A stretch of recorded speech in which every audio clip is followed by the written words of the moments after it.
warahmatullahi wabarakatuh. Waalaikumsalam warahmatullahi wabarakatuh. Bismillahirrahmanirrahim.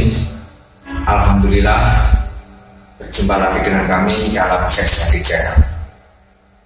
Untuk tema kali ini kami akan membahas tentang fondasi awal belajar batik. Jangan lupa like dan subscribe pada channel kami, dan jangan lupa tekan tombol lonceng di bawah ini supaya tidak ketinggalan update video-video kami yang terbaru. Di sini kami akan mengangkat cerita.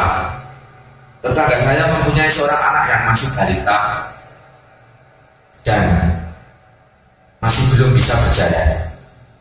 Tapi pada saat itu anak itu sedang kesurupan atau kesawanan dalam bahasa Jawa. Seorang ayah kebingungan karena melihat anaknya itu tidak seperti biasanya.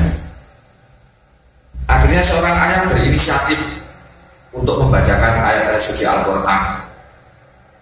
Tapi anak itu malah tidak sembuh, malah semakin menjadi-jadi, dan akhirnya berkeliling muter di dalam kamar sambil membaca Allah, Allah, Allah.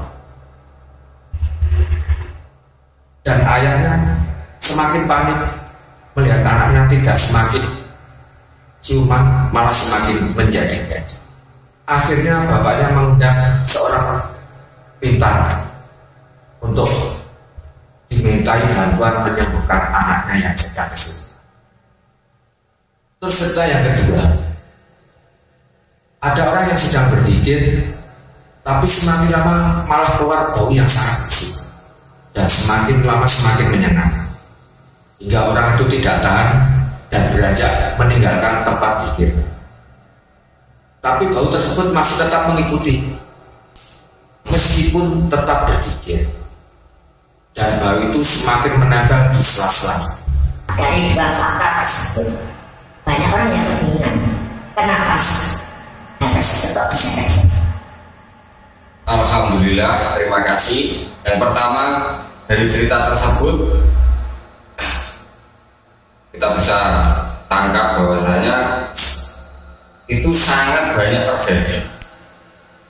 Yang pertama, kita bahas dulu tentang ayat-ayatnya Allah atau ayat suci.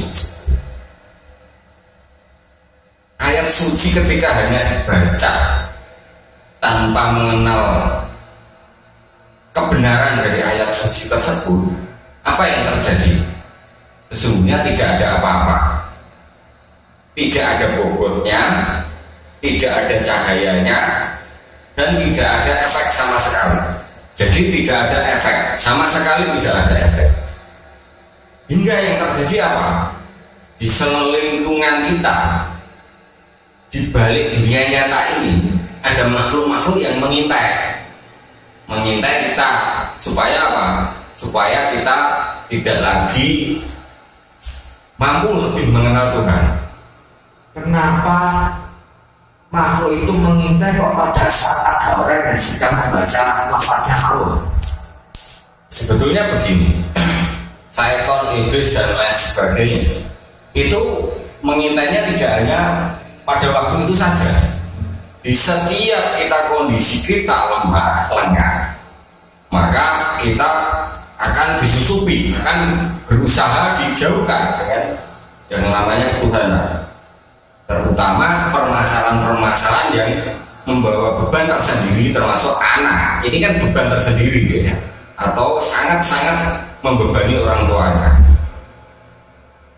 Dari kekosongan pembacaan itulah makhluk itu masuk.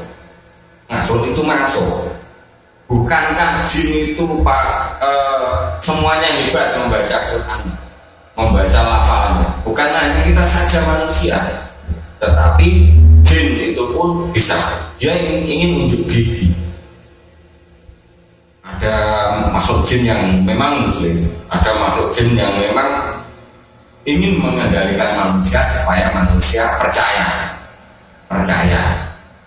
Nah, dengan cerita ini diangkat, maka semoga fondasi kita lebih kuat keimanan.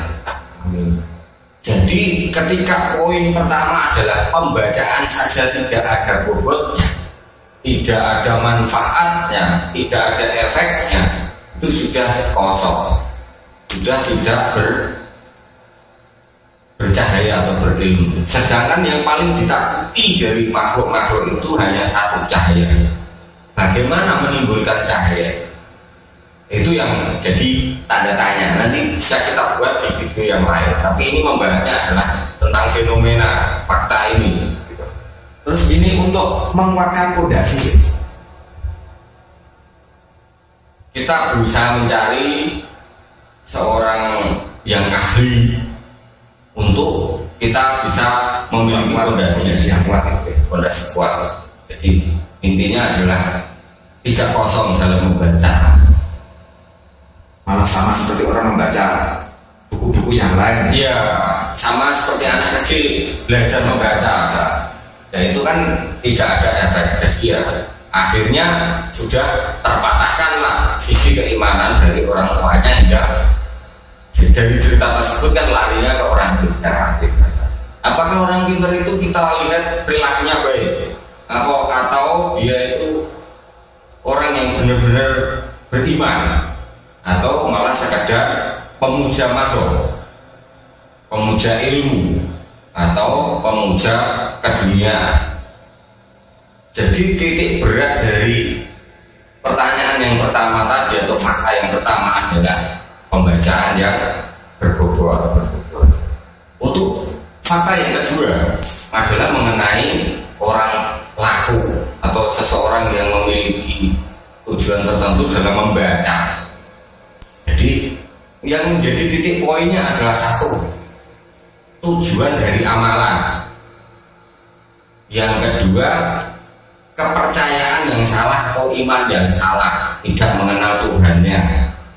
Yang ketiga adalah percaya kepada seorang guru yang betul-betul bisa kita pandang mengenal Tuhan sendiri. Itu poin dari cerita atau fakta yang kedua. Jadi kalau kita tidak jeli, maka ya salah sasar susur. Banyak di televisi kan ya, dari ustadz-ustadz seperti yang meruqyah, Ustadz Ganung sendiri itu kan mengeluarkan bentuk jin dari amalan. Itu bau itu sebetulnya wujud dari jin yang tidak mampu dilihat seorang tersebut. Kapanpun, kemanapun dia akan tetap berbau. Bahkan dia berkeliling desa membawa motor pun tetap berbau. Jadi bisa dipahami, jadi tujuan dari awal dari sebuah pembacaan. Kalau tujuannya sudah salah, tidak mungkin akan tepat sasaran. Tujuan yang salah. Yang kedua adalah tidak tahu tujuan. Kenapa sampai kita tidak tahu tujuan? Ya karena mungkin hanya sekadar ngikut-ngikutan, diajak teman, ataupun itu warisan. Terus yang ketiganya, siapa ini yang dituju? Kalau tujuannya sudah tidak tahu, pastinya tidak tahu siapa yang dituju juga.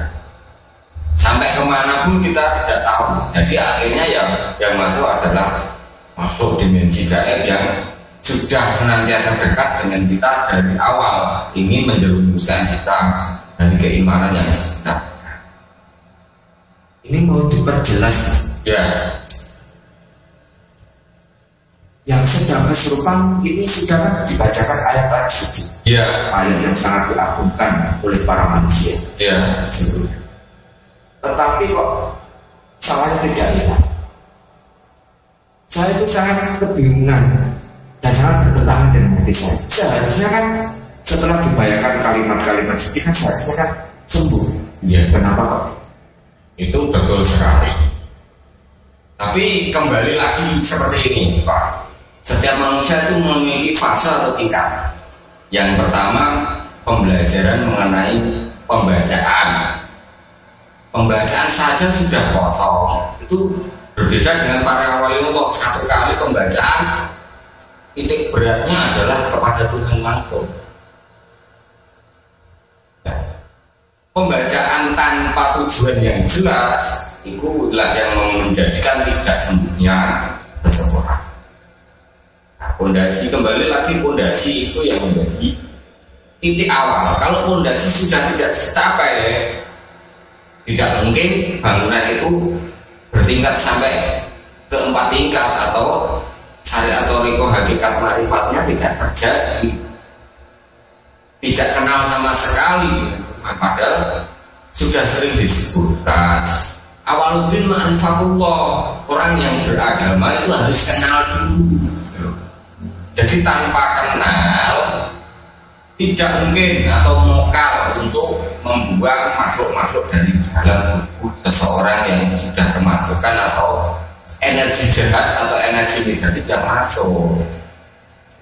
Entah itu dia dimasuki dengan sengaja atau dengan dia belajar atau mengamalkan sebuah laku tertentu, seperti contoh zikir, puasa dan lain sebagainya. Jadi dia memang zikir secara badani hatinya, tapi hatinya kosong. Harus belajar, jangan dari lahiriah saja, tapi hati juga dibenahi, batin juga diisi, bukan kosong. Nah, itu yang akan menjadikan cahaya yang menjadi malapetaka buat makhluk-makhluk tersebut. Terima kasih sekali Chef untuk penjelasannya yang sangat jelas dan mungkin sangat bermanfaat bagi para pemirsa di luar sana. Semoga bermanfaat. Wallahu a'lam bishawab. Wassalamualaikum warahmatullahi wabarakatuh. Waalaikumsalam.